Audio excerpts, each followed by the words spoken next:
Uh, Greg saying he handled after the game. He felt like he handled the workload really well. So was this more precautionary? Well, it's going to be Greg's new normal for the most part, and like we do with Julius, we're just going to try to be smart with Greg and just bring him along after big days.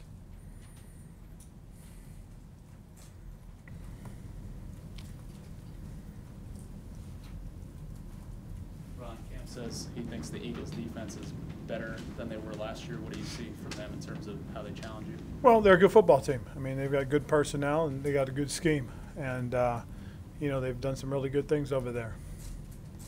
Ron, when you think back on that Eagles game from last year, what are the immediate takeaways that come to mind for you? Well, we had a little bit of it last week. You can't turn the ball over. We turned the ball over twice against them last year in the red zone. So, we've just got to be able to protect the football and play our game.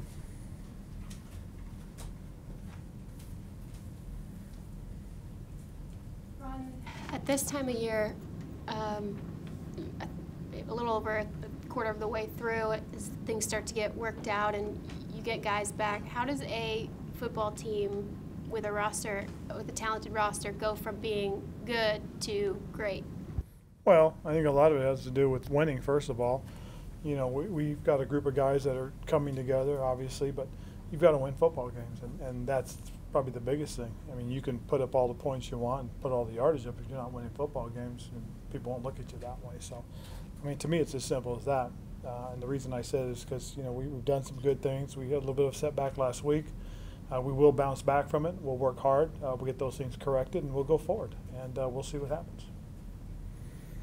Ron, to that point, how important is it to win on the road? You guys are 0-2 right now. Have an opportunity to kind of turn things around this weekend. Well, we do, and we have to win. You got to win on the road, obviously, because if you win all at home and you split on the road, you're 8-8. So we've got to, and it is important. I mean, in this league, in this conference, it's very close right now throughout in terms of who's where, and we've got to be able to have success.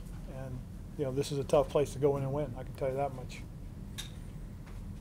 The idea, though, of getting off to a quick start and keeping that environment rather docile, I would imagine would be a nice thing to keep Philadelphia fans quiet.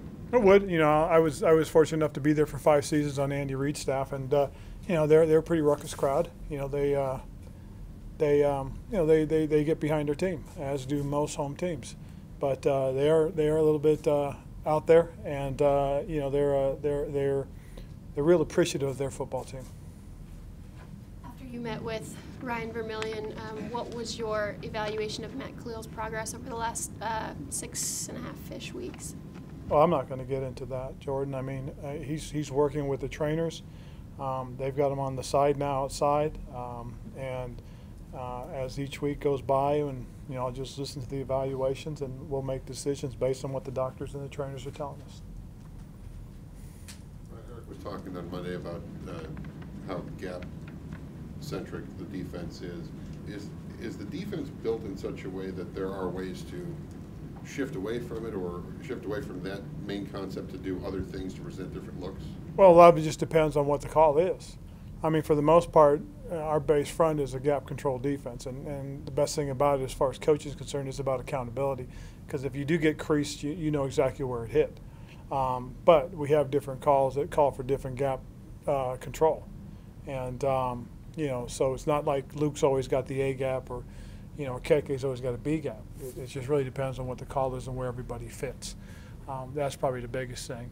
And safeties have responsibilities in it, as do corners.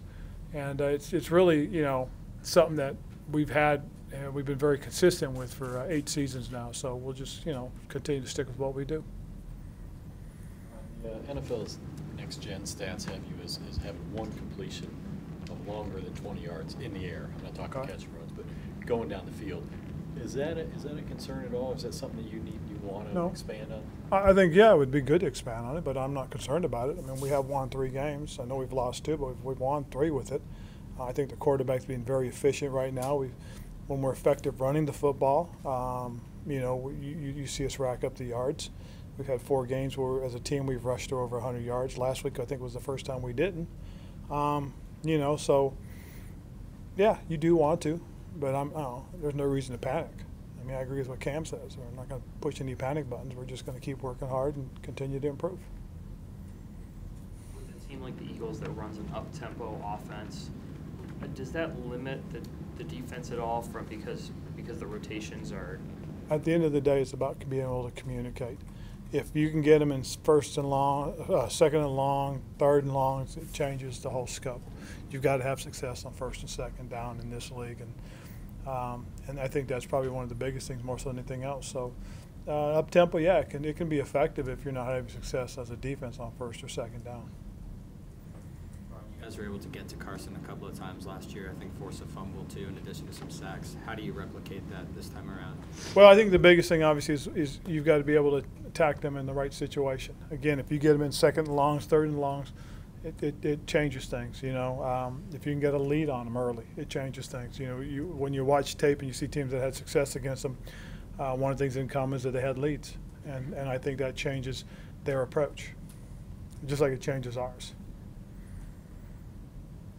Any differences in Carson between last year and this year? I mean, No. he looks the same guy? He looks like the same guy, if not better. And, you know, the crazy thing is he still runs and moves and does whatever he can to make things work. I mean, the young man's a competitor, and he plays to the full tilt.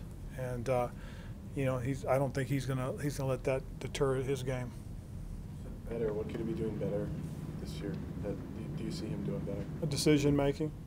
You know, you see him communicating out there and making decisions. When guys have that kind of confidence in their game, they have success.